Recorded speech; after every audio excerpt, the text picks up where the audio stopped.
Sempat mengalami peningkatan di akhir tahun, kini harga cabai berangsur mengalami penurunan. Jika di akhir tahun 2018 harga cabai naik mencapai 30 hingga Rp32.000 per kilo, kini harga cabai kembali turun di harga Rp24.000 per kilogram. Kebutuhan pokok lainnya seperti bawang masih terpantau stabil, tidak ada kenaikan atau penurunan. Harga bawang masih di kisaran Rp28 hingga Rp30.000 per kilogram. Menurut Redi, pedagang di Pasar Lemabang mengatakan penurunan harga bawang terjadi pada tanggal 3 Januari 2019 kemarin.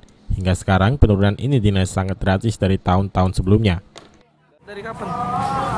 Tanggal berapa kemarin? Hari apa ya? Tahun baru sekitar tanggal 2, tanggal 3 sana mulai drastis turunnya harganya. Kalau kemarin-kemarin mahal. Kemarin mahal ya? Iya. Ini turun ya? Ade Sunandar, PAL TV.